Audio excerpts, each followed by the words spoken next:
fact, one incredible, glaring omission. Not one world public agency or scientific group has even offered a partial solution to this most amazing mystery of all time. No public authority has told us who are the overlords of the UFO, and why are they here right now at this time.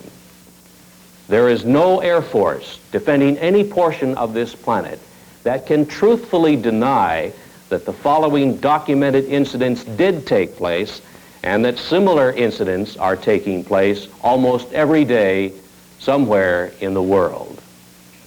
In the southeastern United States, military aircraft have disappeared, and UFOs have been connected with those disappearances. Near Pascagoula, Mississippi, 2 shipyard workers were taken aboard a UFO and given physical examinations. In 1976, in Kentucky, 3 women were taken aboard a UFO and terrorized while the humanoid crewman of the UFO gave them physical examinations. In Wyoming, in 1975, an oil exploration foreman, while elk hunting, was picked up by a UFO along with the elk and was medically examined and returned to the elk hunting area by the UFO crewman. In Arizona in 1975, while working in open country, Travis Walton was zapped away for 5 days and kept aboard a UFO. A few weeks previously, near Alamogordo, New Mexico, a member of the U.S. military was examined by the humanoid crewman of a UFO. Rather than reveal that fact, the U.S. military found duty for Staff Sergeant Charles L. Moody in Western Europe. Before the kidnappers of the UFO, humans seem helpless. The largest circulation newspaper in the United States offers a $1 million reward for decisive UFO information. According to UFO contactees, this is what a UFO humanoid crewman looks like. This is the best UFO photograph in the world. The military took it years ago and kept it secret. NASA reveals its UFO policy. NASA astronauts have seen UFOs. You'll learn for the first time what the Air Force Academy teaches its cadet officers about the reality of the UFO. You'll learn UFO fact, not science fiction. In a surprise ending, you'll see the answers to this incredible worldwide UFO mystery. The origin of the alien intelligences who are the overlords of the UFO.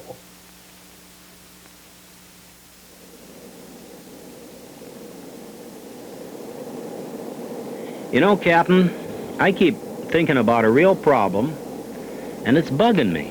What's that? Well, remember the TWA case when Captain Schemmel dived under a UFO and about a dozen passengers got hurt? Boy, I sure do, yeah. Ever think of what that would be like on a 747? Well, I've thought about it, but I don't talk about it too much. Well, we got 300 or 400 passengers and 20 stews moved around the cabin. Most of the passengers don't keep their seat belts fastened.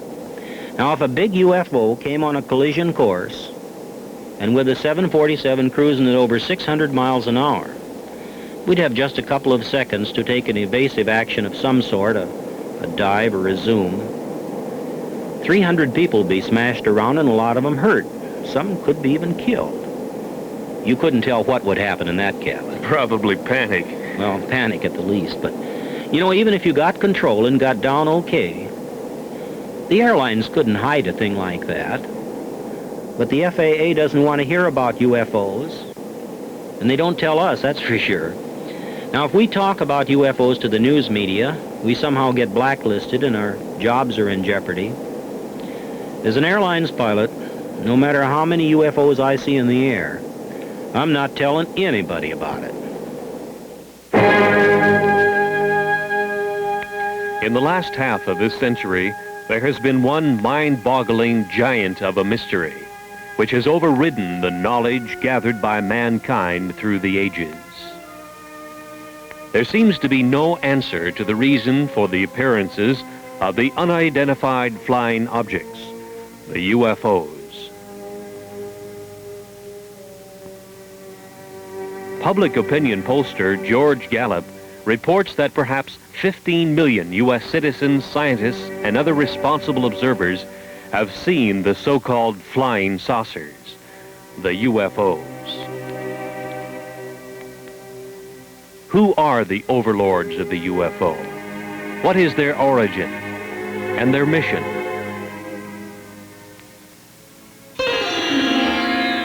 On July 31st, 1952, in the Italian Alps north of Milan, engineer Gianpietro Mangusi took these pictures of the landing of a UFO on the rough ice of the Churchill Glacier.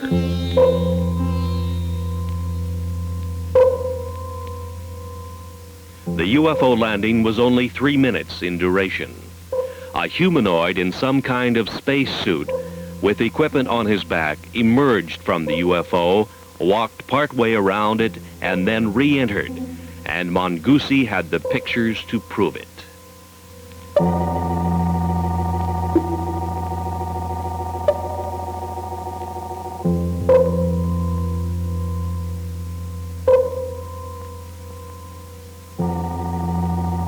Verification of the origin of these photographs was made for the producers of this motion picture by a Swiss researcher and niece of psychiatrist Dr. Carl Gustav Jung, Miss Lou Zinstag. Since that time, world newspapers have made note of UFO stories in all degrees, from casual mention to news of an all-out UFO invasion. The mental health of UFO observers was questioned. From 1951, another photograph of a UFO from Riverside, California, showing the very significant bell-shaped configuration with 3 spheres projecting from its underside. This is the most familiar type of UFO and has been seen and photographed worldwide by UFO researchers. Who are the alien intelligences behind this type of space travel device? Are the UFOs friend or foe?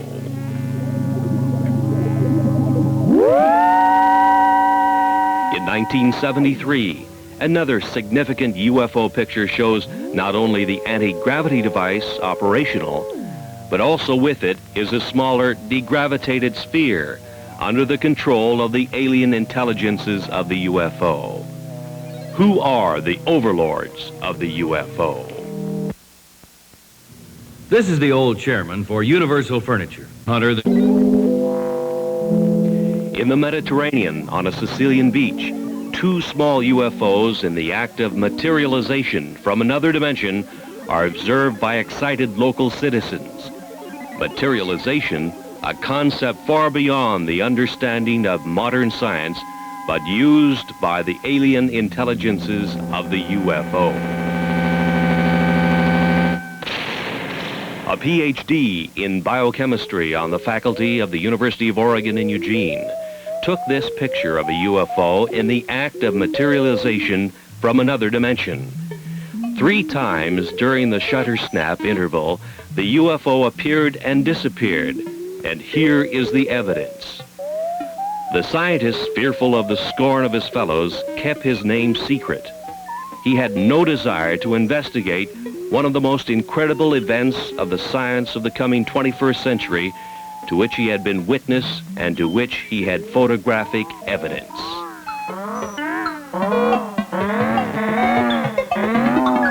Kidnappings have occurred of military jets, people, and automobiles full of people. The military is helpless, and so are the police departments of the world. Where is the origin of the UFOs? UFO Quebec carried this sketch of a UFO humanoid crewman with a map of the star system in the vicinity of Zeta Reticuli, many light years away. This was indicated to UFO contactees Betty and Barney Hill. Is it truth, or is it a cover-up story? 2 UFOs over San Francisco, similar to UFO surveillance stories and photographs to come from every major city in the world. Iron Curtain scientists have stated publicly their feeling not only that UFOs are real, but that they have the same type of experiences which match those published in the Western world. We now reveal the facts of the UFO which couldn't be kept secret. The planet's most incredible unsolved mystery. Despite the cover-up efforts of world governments, a world silenced by fear, and a helpless world military, private scientific investigators all over the planet have contributed the UFO evidence which we now reveal. The UFO, the secret that couldn't be kept, that can no longer be covered up.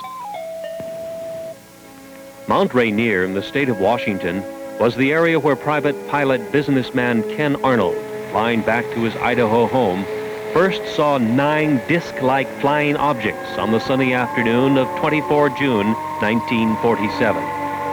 They were moving at 1,500 miles an hour, a speed far exceeding anything we could put into the air at the time.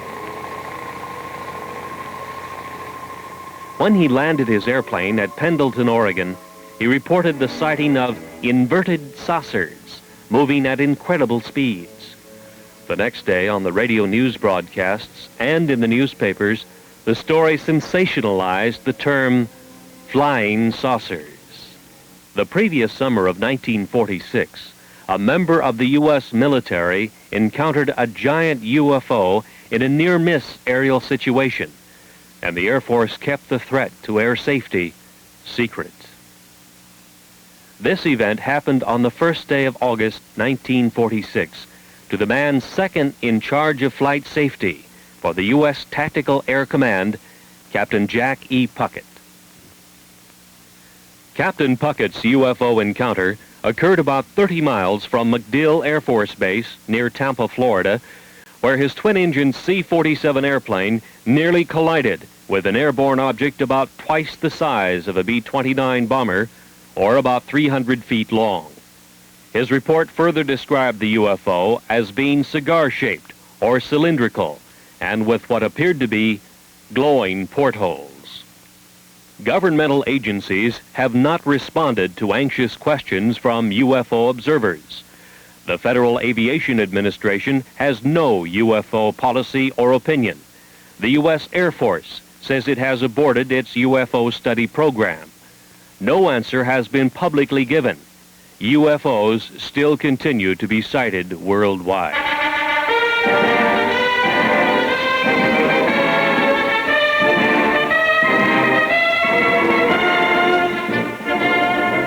At the U.S. Air Force Academy in Colorado Springs, the cadets in training will become the officers who will police our airspace for the next crucial decades. While in the air, in the most complex airborne machines that our engineering science can design, they will encounter the far more sophisticated UFO, which worldwide research has now shown can disable the most reliable electrical and electronic systems of an airplane. The course of instruction at the U.S. Air Force Academy must contain some reliable information concerning the reality of the UFO. Of all government agencies questioned, the most responsive answer to that question has come from the Department of Physics at the Air Force Academy in a letter from its former director, Colonel Anthony J. Maione, who says in part, "In this text, an expanded section on UFOs and extraterrestrial life is included. The section attempts to provide a hopefully unbiased summary of UFO information and concludes, the best thing to do is to keep an open and skeptical mind and not take an extreme position on any side of the question." To further expand on the background we hope our graduates will have, we invited and had Dr. Stanton Friedman visit with us last April. During his visit, he presented 2 large audience lectures and 2 seminars, essentially in support of his subject, Flying Saucers Are Real. I hope you gather that we do make a continuing and real effort to provide our students with all views of current topics. They are expected to come to their own mature conclusions based upon the broadest foundation of knowledge and information that we can provide. Yours truly, Anthony J. Maione, Colonel, United States Air Force, Professor and Head of the Department of Physics. He tells of the text, Introductory Space Science, and reveals exactly what the cadets at the Academy are being taught about UFOs today.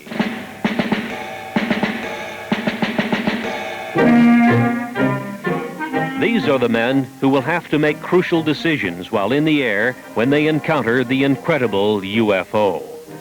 In the past, officers of the air forces of the world were given no instruction or any preparation whatsoever for this mind-chilling experience when they meet the spacecraft of the overlords of the UFO face to face.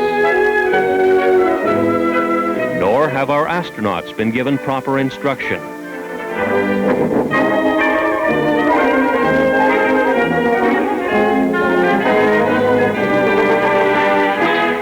From Introductory Space Science, Volume 2, page 466. We should not deny the possibility of alien control of UFOs on the basis of preconceived notions not established as related to the UFO. Our physics may not apply. From available information, the UFO phenomenon appears to have been global in nature for almost 50,000 years. Known witnesses have been reliable people. This leaves us with the possibility of alien-controlled UFOs by visitors to this planet from this solar system or other solar systems.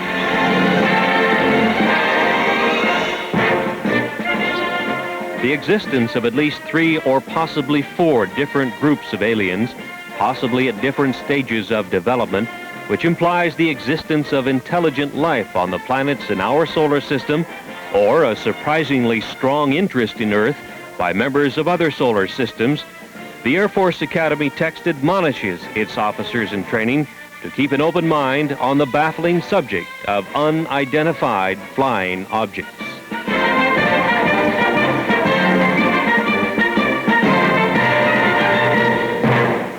Maybe it's the honeymoon cap. Lecturers selected by the U.S. Air Force Academy to establish for their officers in training that flying saucers are real was Stanton Friedman. He had been appearing on the lecture circuit in various U.S. colleges as a UFO analyst with a high level of scientific training. Friedman's academic background includes a bachelor's and master's degree in nuclear physics from the University of Chicago. His employment background included much high-level work in space science in the area of fusion rocket research and nuclear-powered aircraft. He was 14 years with such aerospace contractors as TRW Systems, Westinghouse, and General Electric. He says UFOs are the most challenging scientific problem of this or any other age. He made the following statements in public in Seattle, Washington, the home of one of the world's largest aerospace manufacturers, Boeing. The government has never really said what it's been credited as saying, that there are no flying saucers. They really word their press releases very carefully. The press takes it that last step.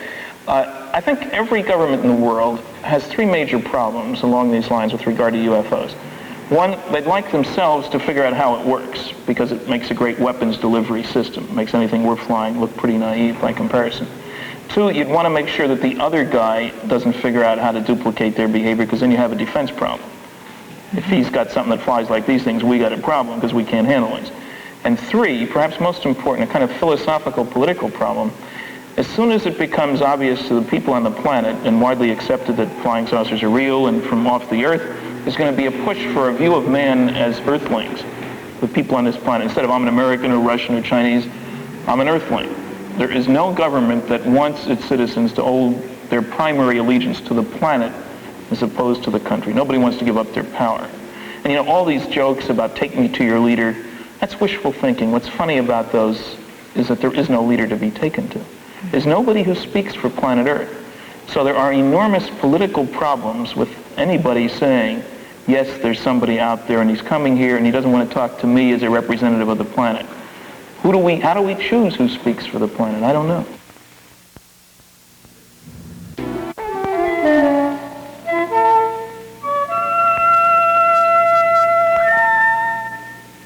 Since the 1950s, it has been easy to point to the millions of suns in space and speculate that somewhere out there is the home of the UFO.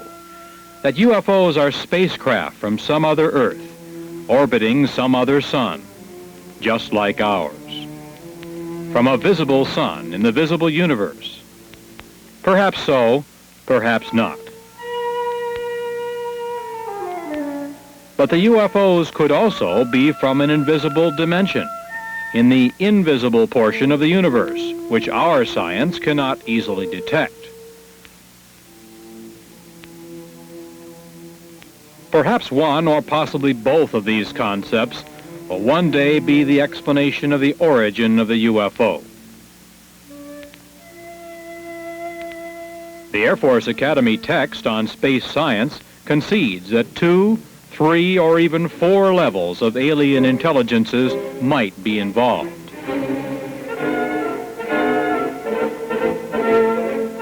NASA at the Johnson Space Flight Center near Houston, Texas, only concerns itself with the visible universe, with aerospace contracts administering the manufacturing of visible metal vehicles, making visibly televised trips in the Earth-Moon area, and with probes within the solar system by unmanned devices.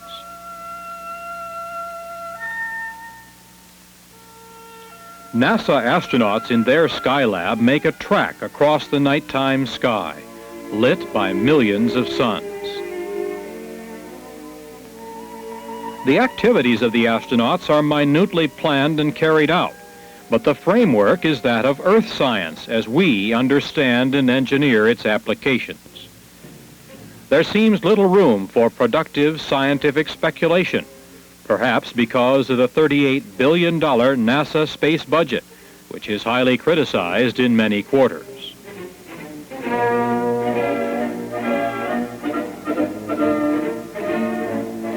It is difficult to explain why the planners of NASA's space program would refuse to admit the spacecraft capabilities of the alien intelligences who built this device, first seen over the Korean battle area in 1952 and photographed by the U.S. military.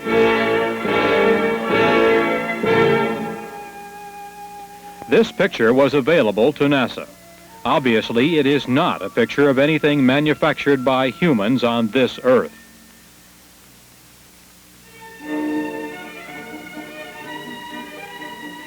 It was classified then and now as an unidentified flying object, a UFO. Can we now identify it? Is this actual photographic evidence that proves that alien intelligences use a spacecraft like this to travel from their dimension to our reality? Is a Watergate-type scientific cover-up involved? Let's now examine that possibility.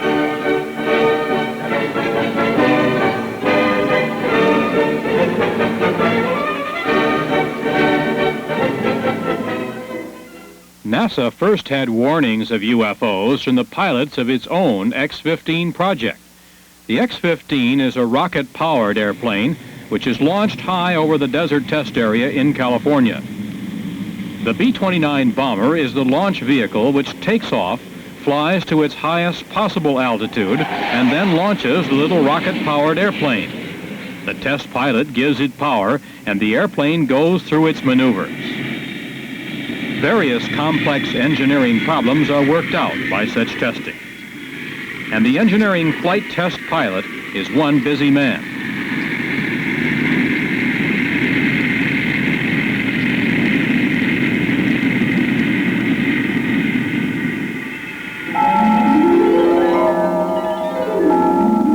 But on May 30th, 1962, test pilot Joe Walton photographed 5 disc-like objects from the X-15 rocket test airplane. The UFOs were very similar to the disc-like objects seen over Mount Rainier 15 years earlier by Ken Arnold. NASA made no public mention of what the discs were, their origin, or any scientific speculation whatsoever about this observance of their X-15 project by intelligences of the UFO. On July 17th of that same year, this time at an altitude of about 58 miles, test pilot Bob White noted that he had UFO company and photographed unexplained objects even closer to his X-15.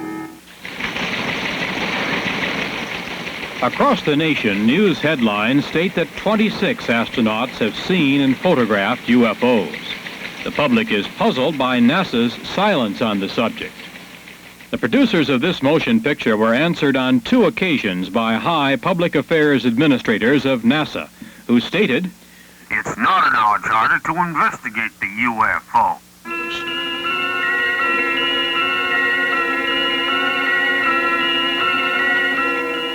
Inside the Skylab in zero gravity, the astronauts go through the day and night with their every minute carefully scheduled.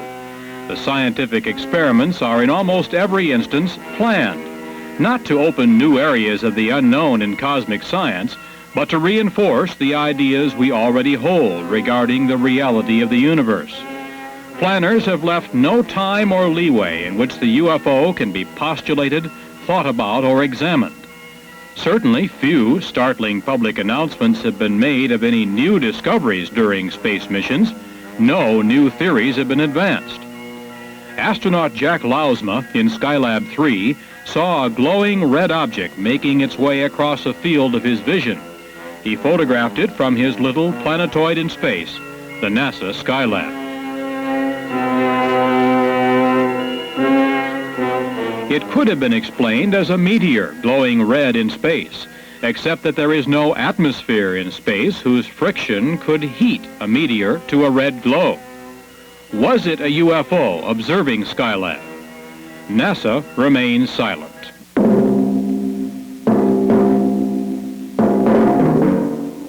Complex instrument packages such as Explorer 10 vanish in space. Launched on the 25th of March, 1961, it disappeared, although its life expectancy was over 100 years. Perhaps some alien intelligence is examining this complex NASA space device. NORAD cannot find it, and it is not transmitting. It just disappeared.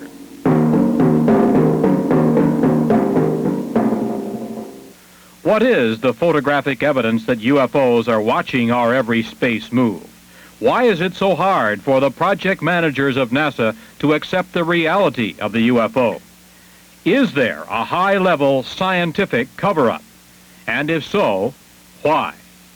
Governments are charged with upholding the law, and no law on Earth is more basic than the law of gravity. No wonder the obvious anti-gravity capability of the UFO makes governments uncomfortable. Bravely, some astronauts have stated that they believe in the reality of the UFO and the capability of the UFO to defy gravity, while our giant rockets consume enormous amounts of fuel, putting a simple space capsule or Skylab in orbit. In the dark blue of space, in silence orbiting the Earth, the Skylab is the planetoid home of its crew. The crew is like the NASA test pilots in the X-15, busily occupied and concerned with the scientific work outlined for them by their NASA masters. Life support in Earth orbit is a scientific victory in itself and a major achievement for Earthlings. But outside alien intelligences are again observing the progress of man from Earth. 2 UFOs are photographed by an astronaut during a spacewalk. The hatch is open. The astronaut is working his problem. Again, 2 UFOs flit by. Just moving lights, something that could be easily ignored unless we obtained other pictures and other explanations. Actual pictures which could identify the UFO as a solid object with a mission and under intelligent control. Super savings from Rosenberg's. Add old world charm with this Italian-style bedroom. One of the most remarkable instances of UFO photography took place in 1968, here above the Boeing Space Laboratory, south of Renton, Washington. Several photographs were taken of a UFO by then 14-year-old Scott Silty.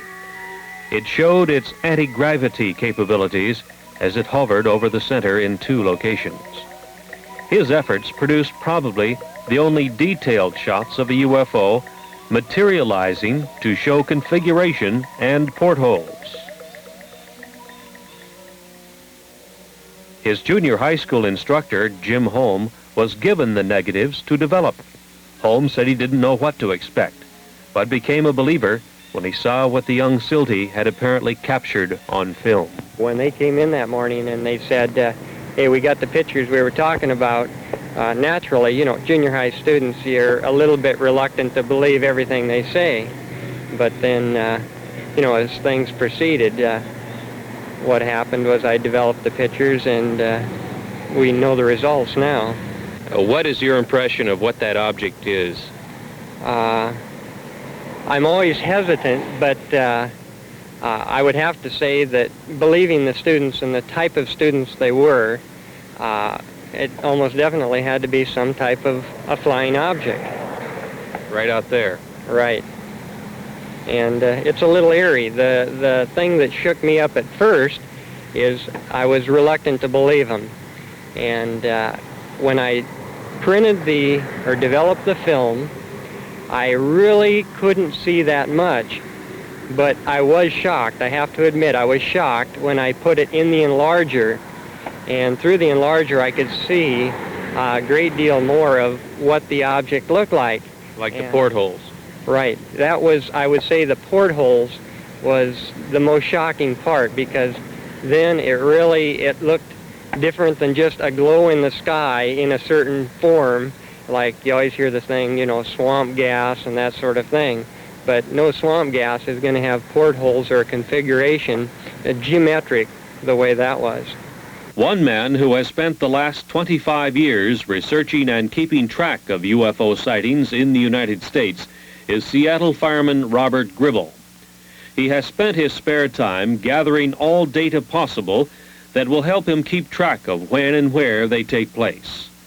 The pins on this map indicate sightings in the U.S. for just 1 year. Over the past quarter century, he has come to some conclusions based on the number of sightings he has recorded. We have received and recorded some 30,000 sightings since 1955. Have you noticed any particular patterns that develop in pinpointing the UFO sightings on these maps? No, we have found no marked pattern, although we do believe that they are following two procedures. One, a surveillance of the land areas, a very close surveillance, and a close surveillance of the people, and it seems to fluctuate from one to the other. Now, through all these years of research, you must have drawn some conclusions about what they are, what the UFOs are. Well, we firmly believe that what the people are seeing and those objects which we have classified as unknown are actually vehicles not manufactured on this planet. How can you draw that conclusion? How do you know? Well, the vehicles have been seen in the United States, and there are good records of this for the last 200 years, and actually the records go back into history for some 3,000 years. The same things that were seen then are being seen today. We understand that there are several hot spots in the United States, UFO sighting areas, and one of them happens to be in the southwestern United States in Utah. There have been a tremendous amount of sightings in the southwest over the years, with a very large concentration in the Utah area.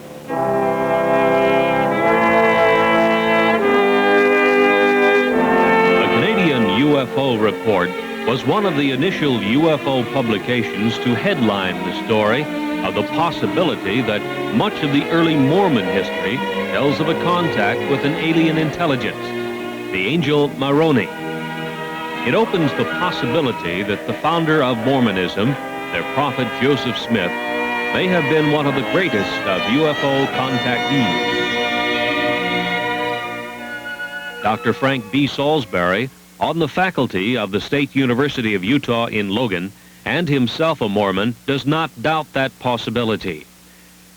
He has stated publicly that he believes that his UFO study has established the probability that the Earth is being visited by UFOs that seem to be using the isolated area of eastern Utah as an Earth base. In March of 1975, a national tabloid newspaper circulated the following story of a UFO kidnapping. The producers of this motion picture interviewed Carl Higdon, who furnished the artist's conception of the android crewman from the UFO who kidnapped him and took him aboard the UFO to elsewhere. Higdon was given a physical examination in a tower by a huge TV-like eye, rejected, and was returned to the elk hunting area in Wyoming, where he was picked up. While on his 8-hour UFO trip, he encountered a teenage boy, 2 young girls, and a man in his 60s, also guests of the UFO intelligences. Upon his return, he suffered radiation symptoms with itching skin and burning eyes. Area Sheriff Ogburn and his deputy Ed Tierney investigated the incident. So did Dr. Leo Sprinkle of the University of Wyoming, who gives us this professional opinion as to the truth of this verified UFO kidnapping. To whom it may concern, my impression of Carl Higdon is that he's a man of integrity with average education, but a keen sense of curiosity about the world around him. He's an outdoors man and seems to have developed good skills of estimating size and distance.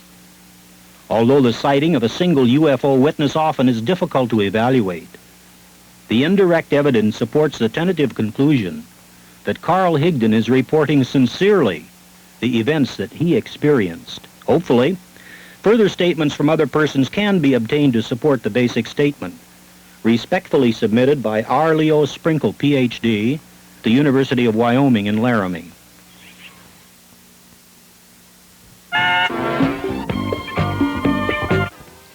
UFO traffic in the Rocky Mountain area of Utah, Arizona, and New Mexico reached a high level in the November, December, and January period of 1975 and 76, with police departments reporting large cigar-shaped UFOs and other UFO types of spacecraft hovering for days at a time over cities in this area. 5 witnesses working in the open country around Snowflake and Holbrook in northeast Arizona had the most incredible personal UFO experience story to tell and passed lie detector tests in their telling of it before police and psychiatrist witnesses. 22-year-old Travis Walton suddenly disappeared one morning as the group was working in the open country. Dwayne Smith, Kenneth Peterson, Alan Dalis, Mike Rogers, and John Golette were involved in the significant UFO kidnapping incident in which a greenish blue light originating from a UFO overhead zapped Travis Walton into an invisible dimension from which he returned 5 days later. His brother tells of the incident. He spent 5 days on a UFO, he thinks. Now, there is some small time loss in there. But for all intent and purposes, he spent 5 days on there. He did come in contact with some beings that are human-like, but they weren't humans. And he had quite an experience. He said he doesn't remember anything about a blue light in the first encounter last Wednesday. The blue light that they saw, he said, at that instant, felt like he got hit in the forehead with a baseball bat, and it knocked him out. And he woke up, he was aboard one of the craft. And they never spoke to him. They led him around by the hand. They wouldn't talk to him. They showed him this and that, and when they let him off, he woke up. Did he say they were friendly creatures? Smiled all the time, friendly, never harmed him. They were just as nice as they could be, but there was a total lack of communication, either verbal or mental. And he said that's what made him so upset, that he couldn't speak with them. That's what he was very, very disgusted about that, nervous and just plain disgust, the chance of a lifetime, and they wouldn't cooperate. Obviously, Dwayne, you know your own brother probably better than anybody else. Do you believe the story? I've never seen him play a practical joke in his adult life. A psychiatrist tells of his examination of Travis. Our conclusion, which is absolute, is that this young man is not lying. There's no collusion involved, no attempt at hoax or collusion with the family or anyone else. There's a rumor around that there's contracts. There are no such contracts. No motivation for a lie. Any possibility of lying or hoax as you see it? None whatsoever. As we have indicated, UFOs can create a tremendous spatial energy flow. One of the most startling examples of that occurred several years ago on Vashon Island, which is located in the Pacific Northwest in Puget Sound, not far from Seattle, Washington. It was near the tiny town of Vashon that several UFO sightings had taken place in the late 1960s. So the fact that local residents had seen such phenomena was not startling. But the fact surrounding one of the incidents was unusual, to say the least. So it was out in that area? Yeah. On the night of the 19th of February, 1968, Detective Lieutenant Terry Ullman was dispatched to an old gravel pit area west of town. Some young people had seen a UFO, and the King County Sheriff's Office was sent to investigate. The temperature was 50 degrees. Ullman tells of what he saw. Well, there was a lot of ice. It really had no reason to actually be there. It wasn't that cold out. And did it have a certain consistency or something unusual about it? Well, it was an inch and a half thick and was rather milky and bubble. Mm-hmm. And what was the impression that you had, or why did you have the impression that it was some strange phenomenon that created this? Well, I can't be sure about that, except it was entirely too warm out to have ice like that. One of the other officers had responded to a UFO call at that same location the night before. The UFO energy flow had apparently left a solid sheet of ice as it supercooled the area below the UFO as it took off. At the freezing temperature of 32 degrees, it would take some 113 hours to freeze the pond 50 feet in diameter with a sheet of ice 2 inches thick, and the weather had not been that cold. The UFO did it.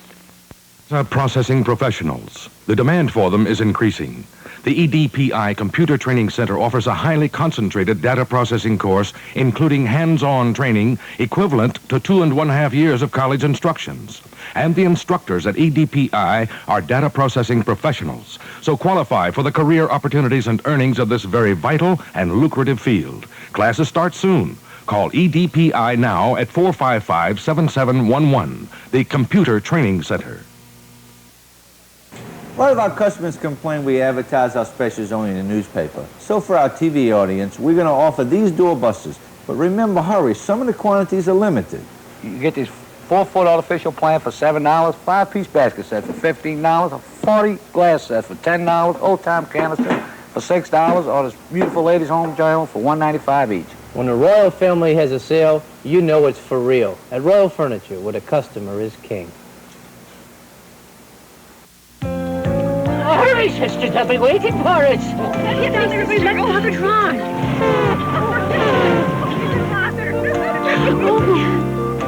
Father, I think we do better to call Kaufman. We'll be there when you need us. We'll be there. Kaufman will be there when you need us. We'll be there. Would you care to join us, Mr. Goldberg. Irving Goldberg, Father. The Pied Piper Pizza Palace in Metairie will lure you with the best in succulent Sicilian pizza. The Piper makes his own sandwiches served on 8 different breads. Plus, he has specialties like muffalettas and submarines. The Pied Piper is open Sunday through Thursday till midnight, and Friday and Saturday till 1 a.m. He even has delivery in the Metairie area. The Pied Piper Pizza Palace, 3330 Ridge Lake Drive. It's irresistible. Concealment, denials, and just plain ordinary bureaucratic cover-up during the 1950s and 60s, many cases of UFOs establishing themselves as a menace to commercial airlines' safety of flight had been concealed.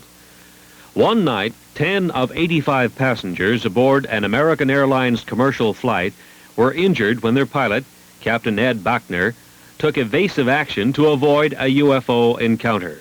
It happened to flight number 966 on the night of 17 July 1957 on a flight from El Paso to Dallas, just 50 miles east of El Paso over Salt Flats, Texas. The UFO continued along the Gulf Coast to Gulfport, Mississippi, where it turned north. Traffic control radar tracked the UFO and the military was alerted. In the vicinity of Meridian, Mississippi, the Wing Intelligence RB-47 electronic surveillance airplane tuned in the UFO's emission on its ALA-5 pulse analyzer. As it moved west toward Dallas, Texas, the pulse train of the UFO was analyzed as having a 3,000 megacycle envelope, a duration of 2 millionths of a second, and a repetition rate of 600 times a second. This was identifiable electromagnetic emission from a UFO, which was also being tracked by military and Federal Aviation Agency radar.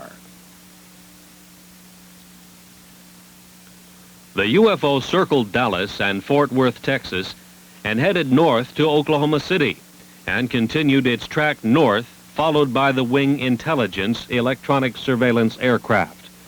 This was continued until the U.S. Air Force plane was to run low on fuel near Forbes Air Force Base.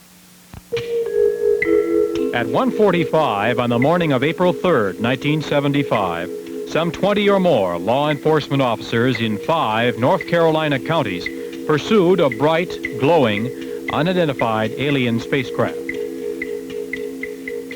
Newspaper headlines told of a major incident which was, in effect, kept secret from the rest of the nation. Newspapers, radio, and television all over the world remained silent on the stories because wire service editors did nothing to emphasize their significance.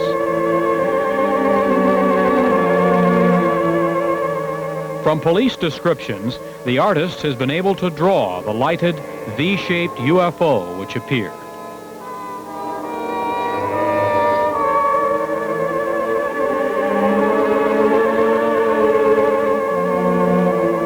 No responsible agency gave to the public any scientifically supported explanation of the origin or mission of the alien space travel device.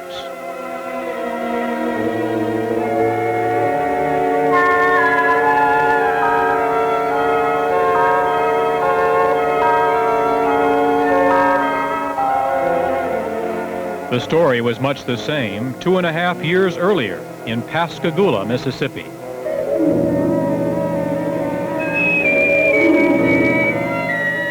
The Pascagoula Press first headlined the story October 12, 1973, and told the nation about 2 shipyard workers, Calvin Parker and Charles Hickson, who had their fishing trip interrupted by a glowing, blue-lighted UFO which landed near them. 2 humanoids took them aboard for a physical examination, placing them under a large TV-like eye.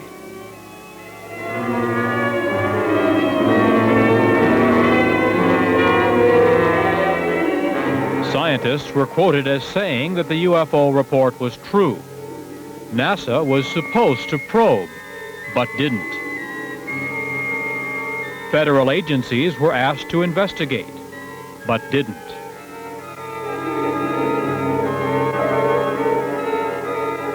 Hickson said the creatures from the UFO seemed friendly, but that they acted controlled, as if they had a specific thing to do, and did it. They were about 5 feet high, pale and ghost-like, with crab-like hands and rounded feet. As Hickson and Parker were taken aboard, they suddenly began to float on air, became weightless, and totally helpless.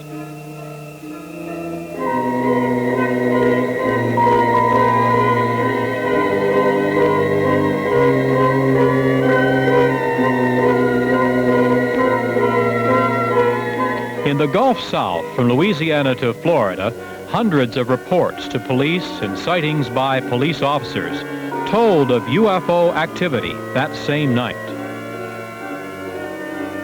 No government agency concerned itself with this UFO kidnapping publicly. Luckily, Hickson and Parker were returned. But what of the kidnapped victims of the UFO intelligences who are not returned? Are the UFOs friend or foe? Or are they conducting a project in which humans become nothing more than guinea pigs? This is serious speculation. Kidnapped victims seem to end up on a missing persons list, and no agency on Earth can locate them. The alien intelligences of the UFO are from somewhere, either in our dimension or from another dimension, which is difficult for anyone to detect. Misunderstanding the complete dominance of man by the UFO intelligences led the city fathers of Ocean Springs on the Gulf Coast to seriously decide to solve the problem by passing a law prohibiting the landing of UFOs in that area. Alderman William F. Dale, Jr. thought the local police should be able to handle it. It almost became a law. But the mayor of Ocean Springs, Tom Stennis, broke the tie vote. He said, "Let's make them welcome." As yet, no world governmental agency has demonstrated the power either to make UFOs welcome or to combat their landings and possible kidnappings. It's obvious that humans are helpless.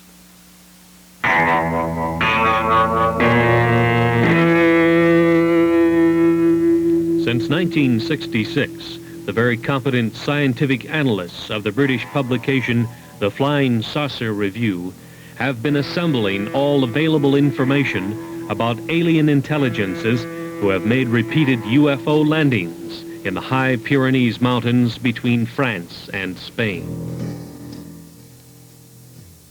So have the defense authorities of both nations. The UMO intelligences claim they come from what we know as Star System Wolf 424, some 14.6 light years from Earth, 90 trillion miles. Near their home planet, their UFO space travel device enters a black hole in space. A giant energy whirlpool vortex which hurls their spacecraft into another dimension in which time hardly exists. From this, they emerge into our dimension, into our solar system, and proceed to their expeditionary target, Earth.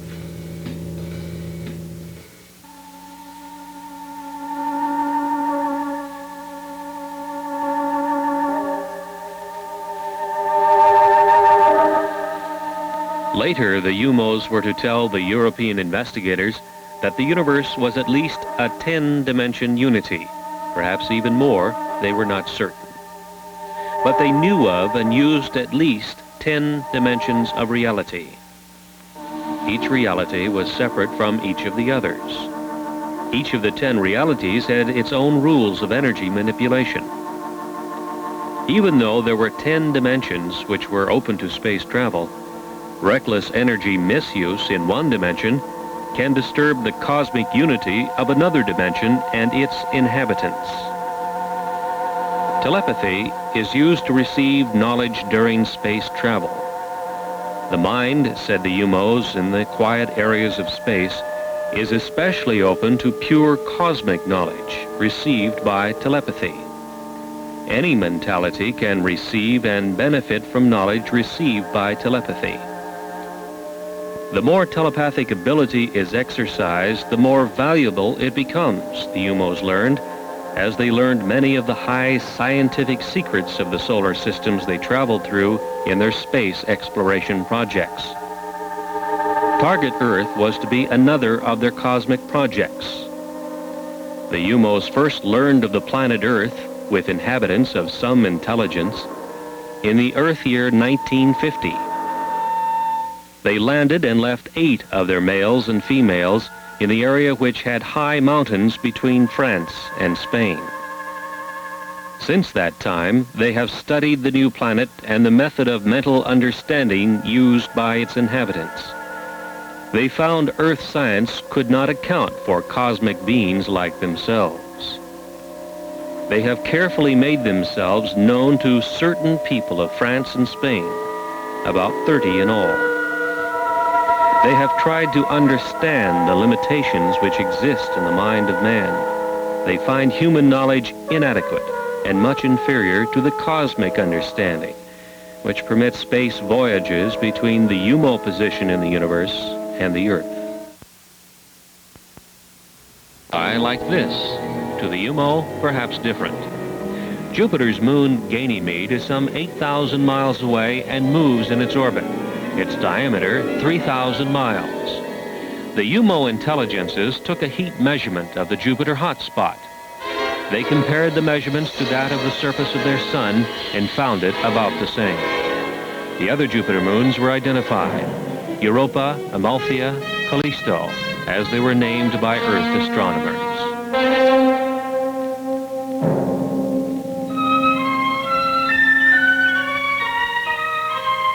The spacecraft continued to the next solar system checkpoint, also at the same time slowing its rate of travel.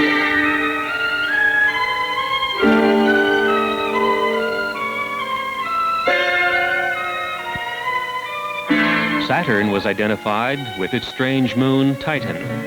Titan rolled along the equatorial plane of Saturn like a wheel on a road.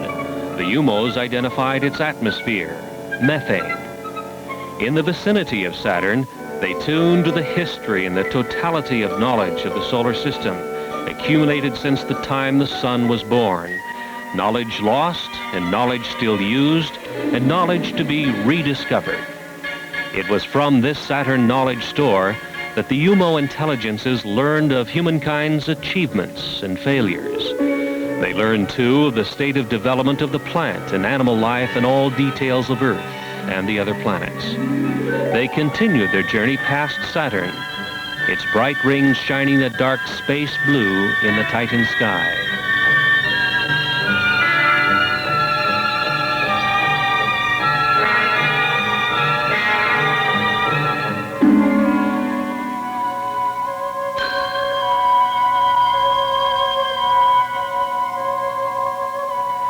The cosmic voyage continued to Mars. A close look at Mars revealed snow at the base of its mountains of Mitchell. On Mars, with its thin atmosphere and low water vapor content, the snow behaves differently than on mountain peaks on Earth.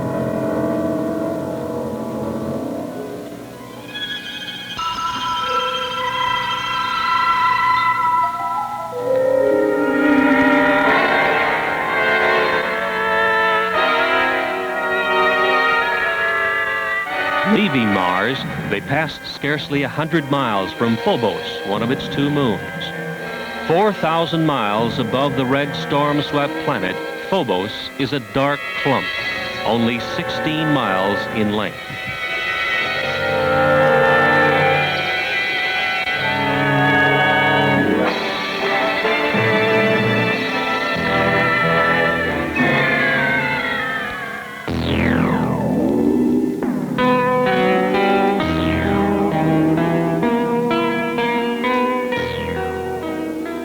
The final checkpoint of the cosmic voyage brought a strange and beautiful sight.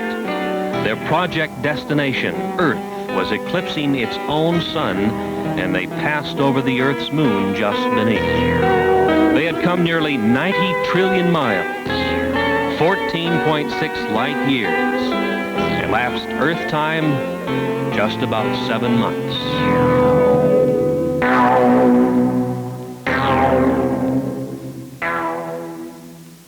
Came now the moment to synchronize the UMO UFO's space travel time with the time of the expedition's target, Earth.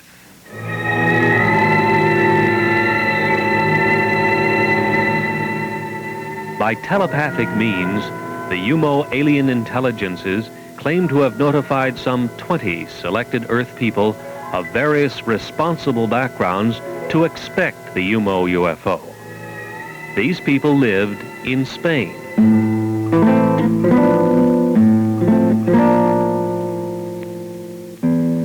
The British Flying Saucer Review headlined an attempt by the Spanish Air Force to intercept the UMO UFO.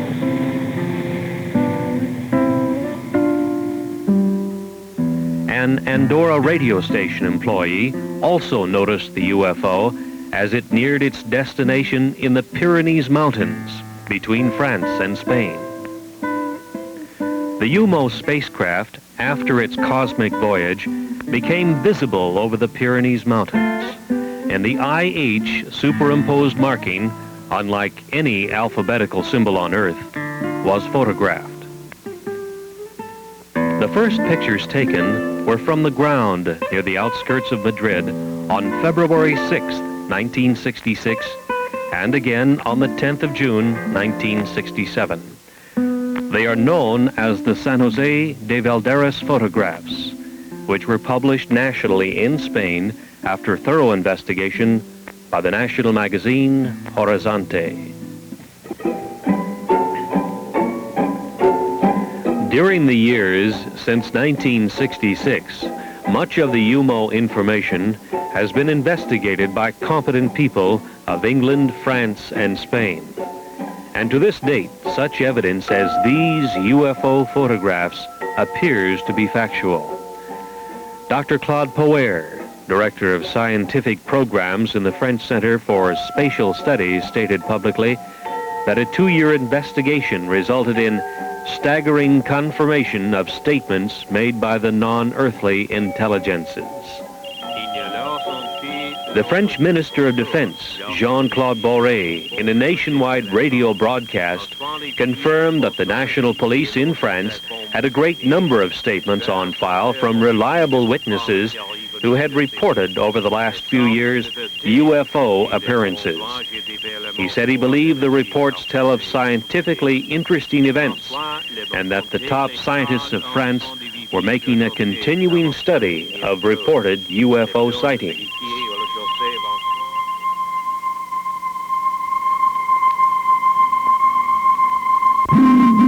From those files comes this photograph of a UFO taken at night as it was tracked across France.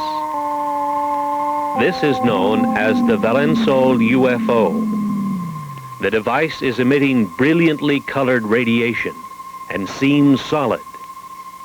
If so, it is obviously capable of defying gravity.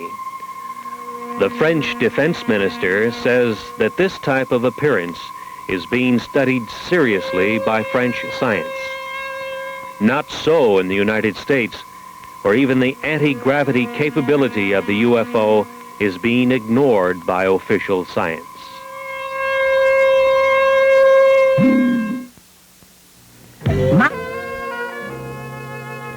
As they said in Spain, the alien intelligences of the UFO may originate from a planet called UMO, 16 light years from Earth, and they may not have. If we are to understand the origin of the UFO, we must be ready to vision another dimension which penetrates our earthly reality. It is a higher energy dimension from which the UFO can materialize to our vision, our cameras, and our scientific instrumentation. It is back into this higher energy dimension that the UFO returns to report to those who sent it out. The crew of the UFO is an especially designed robot humanoid which was produced to do its job in both dimensions. Target Earth is a long-time intelligence and sample gathering project of the aliens of the UFO.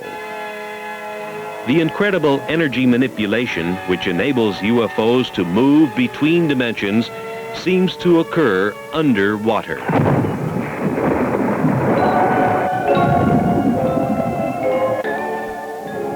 The Puerto Rican Deep, which extends 30,000 feet under the sea, is one such area.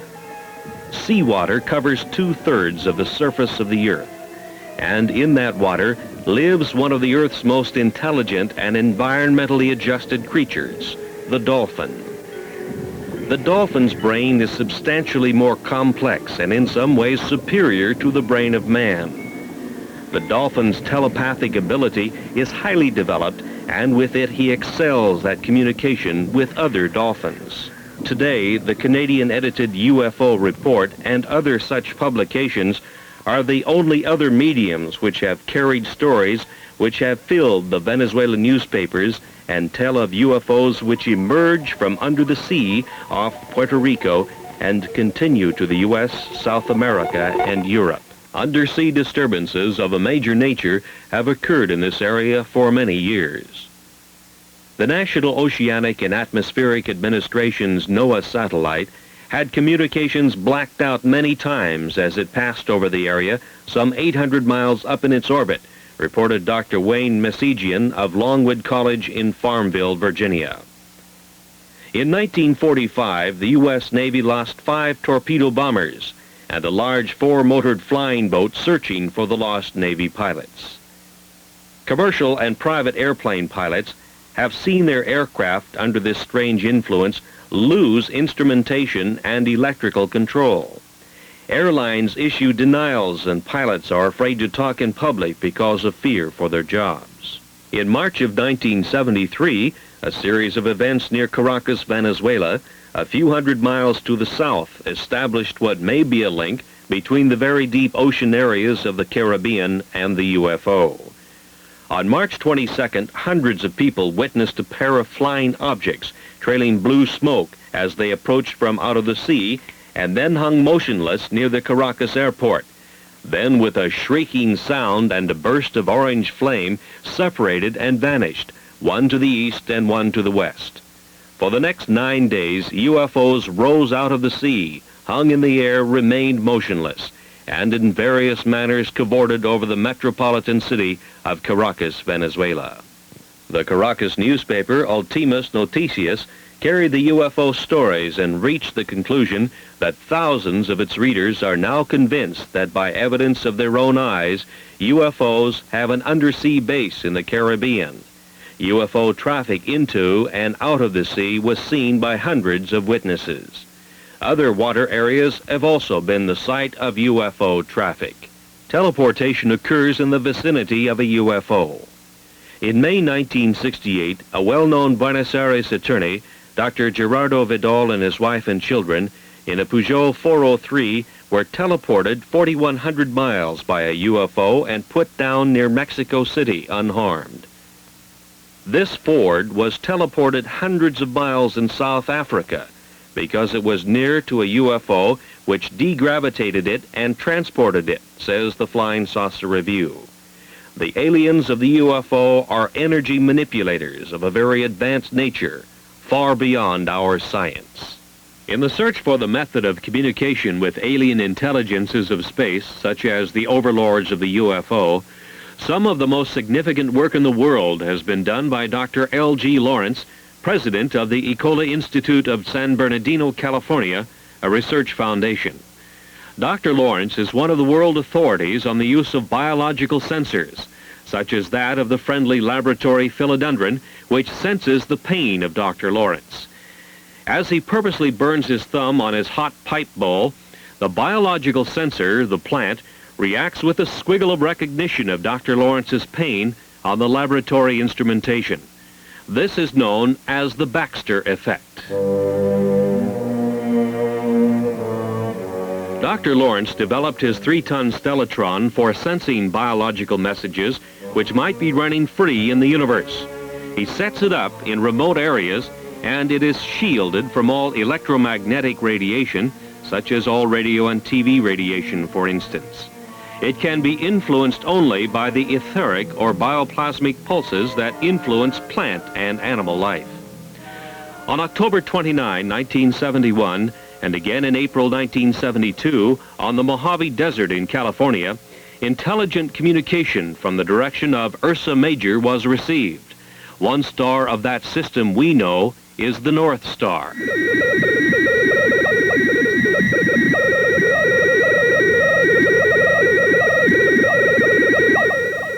The intelligent character of the overall pulse train is implied by the discrete spacing patterns and the repetition of recognizable patterns.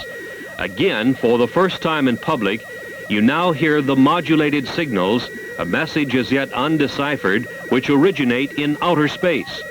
This has been brought to you by special permission of Dr. Lawrence, and it is a scientific first.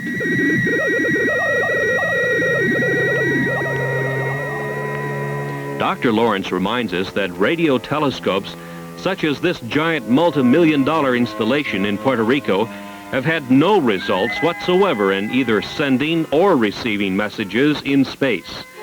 Radio telescopes seem useless in receiving cosmic messages, probably because they are looking and listening to the wrong possible sources. He recommends biological sensors instead. His low-cost equipment has resulted in a tape recording of interstellar communication, and it is on file with the Smithsonian Institution in Washington, D.C. Learn bartending as a profession. There is perhaps no more convincing witness to the UFO than the world-famous Israeli psychic Uri Geller. whose mind-boggling extrasensory powers have baffled millions of people all over the world. Geller believes that his powers are not unique to him, but are instead proof that energies exist in many different ways than those now known to science. Later, we will see Geller demonstrate his bioenergy powers before a live audience. Geller leaves little doubt about his feelings on the subject of UFOs. Let me tell you, I've never seen an extraterrestrial being in my life. I wish I will, and I know I will one day. You know, so maybe they're even around us and we don't even know. Maybe they look like people. But I have seen UFOs. But other people, I'm sure if I'll ask who saw UFO here, some of you will raise your hands up because they exist. I shot pictures. As a matter of fact, I had a fight with my publisher because I wanted to publish the picture of the UFOs that I took and in the book, and he said no because it cannot be, it will be against your credibility. And I did it in the end because I'm not going to back away from the truth. I've once seen, 1 minute. I once drove in the Sinai Desert. Do we have another minute? Yeah, go ahead. I once drove in the Sinai Desert, and believe me, with a high colonel and his driver, me and a doctor, and suddenly in mid-air, in Sinai Desert, it's clear, it was 5 o'clock in the afternoon, we saw this huge object that looked like a cigar shape hanging in mid-air. And let me tell you, it was as big as 3 New York blocks, and it was dark. It didn't look like a flying saucer, it looked like a cigar shape. And I was shocked, and immediately, I get goosebumps when I talk about it. I told the driver, please, look what, and the colonel, and you know what? They didn't see it. And they said, what are you looking at? I said, my God, can't you see that thing in the sky? They couldn't see it. So I think sometimes, what is really going on? Is it really implanted in my mind? Is it really not out there and only, or is it there and only the people who believe in it can see it? I don't know. There are questions that I can't answer myself. Some call him a magician. Others call him a sorcerer. Some even call him a messiah. But whatever they call him, the world has never seen anyone quite like Uri Geller. So when Geller recently toured the United States, it was no wonder the crowds turned out to greet him, to witness his powers, and to line up for autographs on the cover of his new book. They stood in line because they had just witnessed an extraordinary sight. Hundreds brought with them broken watches and clocks, many of which hadn't run for years. Then they sat back and watched the bioenergy of Uri Geller go to work. You can see that the second hand, can the camera show the second hand? That'd be a tough shot, I think. I don't know how to show it, that it's not working, but tell me if you... Well, whatever, Watches it's not that digging. he is working with. He's got a whole huge handful. How many there? Maybe 10. I don't know. Let's go. This is what I want you all to do now, and I know it looks silly. I'm going to shout 1, 2, 3, and all of us are going to shout work. I mean, we're really loud and really talk to these watches because that's the way it works. 1, 2, 3, work! Listen, a little louder. It's your watches, you know. We may have blown out the transmitter, I think. One more time. 1, 2, 3, work! Hold this for me for a second. Okay. Now what I do is I sort of finally put an energy into it, and I say work, and I just talk to these watches. His left hand over and I'm sure his most of them will. and just clenching his Perfect. fist. He's clenching his fist over and over, just above the watches. No. It's working. This is working. It is. Okay, here's a watch that's working. Let me Another one is working. hand them to me, and I'll try and identify the watch. It's a very ornate. This is also working. Jewelry bracelet watch is It's working. working. The second hand is sweeping along on this. Working. It's working. There's another one. Working. This is a Timex. Here's a Seiko watch. Thank you. Goodbye. Now wait a minute. Then, while hundreds watched and thousands more listened on radio station KVI, the city of Seattle witnessed the power of biological energy in an even more convincing form. This is what I want you to do. I'm holding these keys in my hand very, very gently. And what I want you to do, Ken, is put your hands on these keys, cover them, and start with, cover these ones. No, not very, very gently like that, and the other ones. Now, this is what I do. The little boy that's helping Uri has his hands covering the keys that are in the palms of Uri's hands. And by the way, these keys are not mine. And I'm concentrating now, and I want something to happen. Can, if you feel anything in any hand, tell me. If you feel any tingling sensation or heat or... Where do you feel this? The keys are in Uri's hands. The little boy is holding his hands over the keys, but... All right, now start concentrating, Ken. What you will have to do is you have to say bend. I hope you have enough feeling there, because I don't know how long this will take. Uri's hands are flat. His thumbs are up in the air where everybody can see I them. think something is happening here. And he thinks something is happening. He has now discarded the keys in his left hand. The boy still is covering the keys in Uri's right hand. Uri, incidentally, is left-handed. Okay, now lift your hand, Ken. Lift your hand. Do you see any keys bending? I feel it. Oh, yes, this is bending. One key is Wait a bending. minute, I have to show this to the TV. Yeah, this key is going. Yeah, wait a minute. Yes, definitely. It's a big, thick brass Schlag or Schlager type of key. I don't know what this Just key like is the one he for, bent last night but for you us. see what I'm doing is I'm stroking it very, very gently, and yeah, it's curling up more. I don't know You see how that, well Ken? you can see this. It's really happening, huh? Bending even more. Yeah, this will curl up a little more here. You see, I'm putting an energy into it. Can you see this on the... It's incredible. There's absolutely no heat. Ken, touch the key, and you'll see the touch it under where it's Right where bending. it's Do you bending. feel any heat? There's absolutely no. You do feel, but there's really no heat. It's you touch it. I mean, you can see if there's really heat or not. No, it's No, this- just the it's body the warmth. body warmth that you're and it's feeling. continuing to bend. Just want to show it to the camera. Can you see that? Oh, look, There goes another one. The key that he has bent is fastened to a key cluster, I think another and one another is key bending is here. beginning to bend on the cluster fastened Yeah, below this is it. going also now. But let me just show it to everybody because the TV camera is so... To back up the biological energy demonstration, Geller called on others in the audience to check for keys which may also have responded to the presence of Geller's energy. The Seattle Post-Intelligencer told the story of hundreds of radio listeners whose keys mysteriously began bending right in their pockets. In the audience, there were others who found themselves a terminal for the newly demonstrated source of power. Keys in the audience belonging to people here were bending. And we've seen keys a couple of women have shown him which are beginning to bend.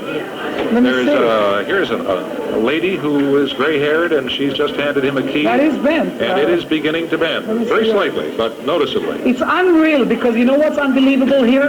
That usually the kids that are coming to me, that their keys bend, and usually it happens to children. Why? Because children are more open-minded to this. I mean, look, look at these keys are totally bent. Would you say that it's necessary for a person to believe they can bend before they will bend? You see, a child believes that he can bend a key because he's totally innocent to it. He totally believes that his key can bend, and it does. And it starts, and look, I mean, these keys are, I mean, you can't use these keys anymore. The scene is in the southeastern United States, and the photographer, Todd Anthony, is out to take his first trial pictures with his new 8mm motion picture camera. He goes to his local airport to photograph the action of a commercial airliner making its landing. The airplane makes its approach, and following it comes the big surprise, a UFO. The UFO, exhibiting anti-gravity capabilities, follows the airliner right down to the surface of the Earth to its landing. The UFO is a bell-shaped type, which has been seen and photographed all over the world since the 1950s.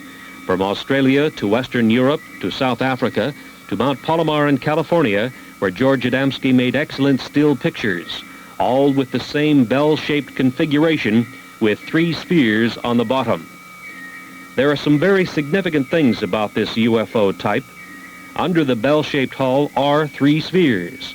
It is these globes which, when excited by a high energy level, cause the UFO to become immune to gravity.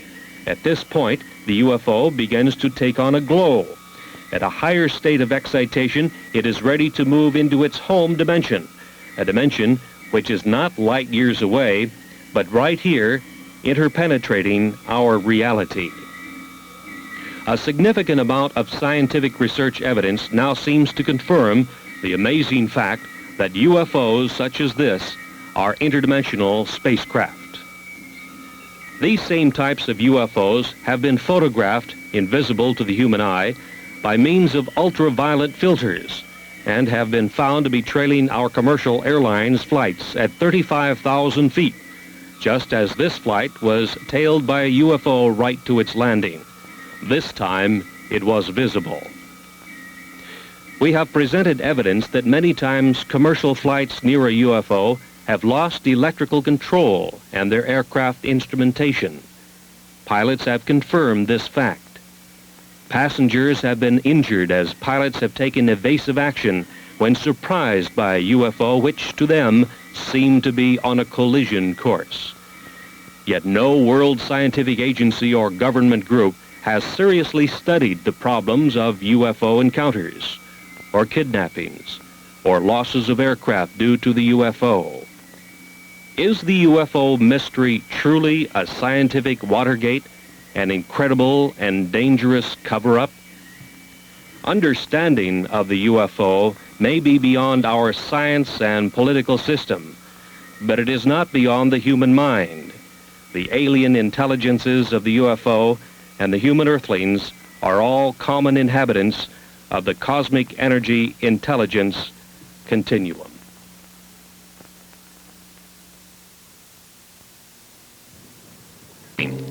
During a single year, for instance, nearly 10,000 head of farmers' livestock have been mutilated in an area from Texas to eastern Oregon and Washington. Police and agricultural scientists alike are helpless. No flying predator exists which mutilates an animal's tender parts or swallows it up completely, leaving behind a bare skeleton. UFOs can be blamed, says the University of Wyoming student newspaper. There is now striking evidence that the cause is not a configurated UFO spacecraft, but what is mistaken for a UFO is something just as new to science. Invisible flying predators, which can be photographed with the aid of an ultraviolet filter 18A and Ectacolor film. This was first accomplished by Trevor James Constable, a UFO researcher for a quarter of a century. Constable, in Southern California, builds equipment which gathers orgone energy, or etheric or biological energy. Years ago, he noted that his energy-gathering devices attracted invisible critters. He also photographed them at 35,000 feet through an ultraviolet filter near a commercial jet. They were invisible to the pilot.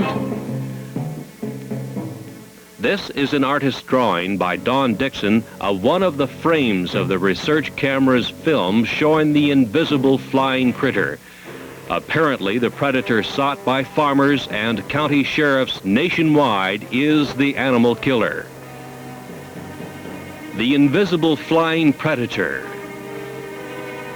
There seems no other explanation of what has happened to the thousands of mutilated animals.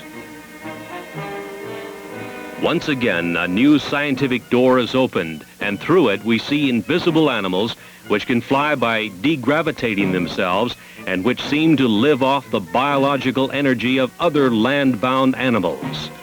They may or may not have any connection with the spacecraft UFOs, but it seems they have been mistaken for configurated UFOs with their humanoid crewmen, bound on their separate mission of the study of the Earth's inhabitants by means of kidnappings and sample gathering of Earthman's devices.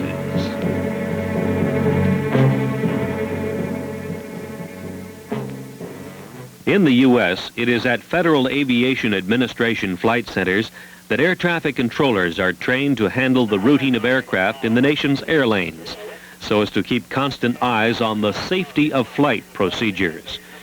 But what about the UFO? What about near misses where UFOs and passenger airplanes were involved?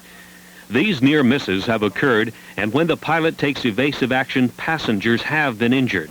This we know to be fact. UFOs are conveniently ignored by all. This is the FAA interpretation. Air traffic controllers are just that, not UFO traffic controllers. UFOs are ignored in the FAA procedures, even though it can now be proven that not only have near misses occurred, but that aircraft have been lost in the powerful energy fields of the UFO. the UFO problem has not as yet been permitted to be properly studied. Truly, is this expensive and complex world air traffic control system really adequate? The evidence now indicates that not only the military, but also the civil bureaus of world governments have been engaged in an incredible and deep cover-up of the real menace of the stepped-up UFO invasion of their target, Earth. The police departments of the world are helpless before the kidnappers of the UFO. This, too, we now know to be fact. How is this nonfeasance possible? This is Joe Harrell. He runs the Flight Control Center near Seattle, Washington.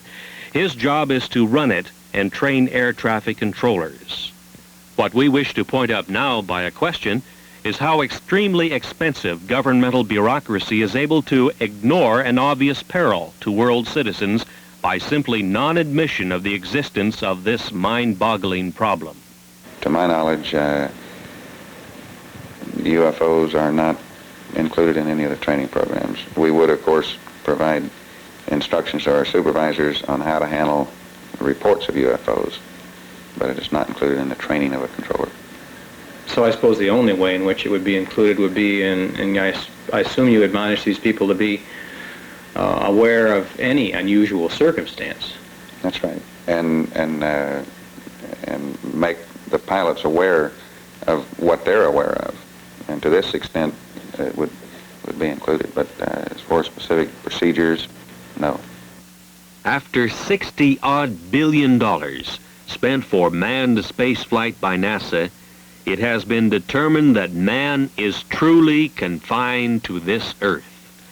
The incredible secret concealed from the tax-paying public by both NASA and its congressional masters is that man cannot participate in long space expeditions. NASA has scientifically verified and kept very quiet the fact that the unstoppable cosmic rays to which every astronaut has been exposed destroys brain cells at the rate of 1% every 4 months. Since the neurons of the adult human brain do not reproduce, a space expedition represents irreparable brain damage and would reduce the crew to idiots in even the 8 years it would take to go to the nearest sun and return.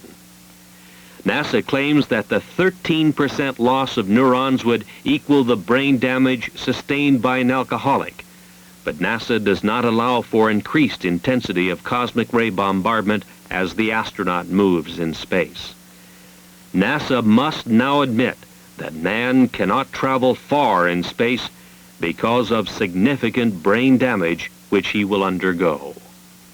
The main building of a graduate university of advanced study in Switzerland near Basel is Das Goetheanum, acclaimed by architectural students and professional architects as being a space shape of striking originality. Das Goetheanum was founded in the early 1900s by Dr. Rudolf Steiner, whose philosophy of science deals with the influence of alien cosmic intelligences on the human mind. Dr. Steiner was a highly trained scientist and clairvoyant who could see to a higher etheric energy dimension. He could see a view of cosmic reality which is denied to normal human vision. In some 6,000 lectures attended by the best minds of Europe, he made his observations known to those who would profit from this higher knowledge. This information is now available. Knowledge, the key to the secrets of the universe. Man's pursuit of the mystery surrounding the UFO and the Etherians continues. And although many books have been written about the subject, the best available information is speculation. So what we have offered you is the best available speculation. 2 questions. First, who are the Etherians? Notwithstanding their similarity to man, the Etherians' body is different from man's. They live in their own dimension, so we see only their servants, the humanoids. The Etherian overlords of the UFO have thinking minds, feelings, and emotions like we do. They have a strong sense of will and a strong sense of purpose. And they live in their own dimension, so they can't set foot in our material world, according to Dr. Steiner. Next, why are they here? Why are they interested in Earth humans? Maybe we are doing something here on Earth that is disturbing their world, their dimension. Maybe we are doing something here on Earth that is upsetting the balance of the universe. UFOs have been seen for centuries. Is this recent stepped-up activity over the last 30 years due to some recent disturbances within our dimension? Maybe we have sent giant shock waves throughout the universe, and the Etherians are here on Earth, trying to find out what they can do about this intrusion. One thing could well be the high harmonics of the sonic boom of the supersonic bomber, such as the B-1. An interdimensional space quake could have sent shock waves into their dimension. And of course, atomic devices could be another element that is disturbing beings in other dimensions. But the Etherians seem to be sampling our dimension by human kidnappings and the taking of animals and the taking of sophisticated electronic devices made by our Earthman scientists. The Etherians seem to want to know what we are doing, and we had better know too. Think about what we are doing to ourselves, because it could have a profound effect on beings in other dimensions. And this whole question about UFOs could be a much larger question than devices simply flying around in our airspace. We will meet the Etherians, the overlords of the UFO, when we are worthy.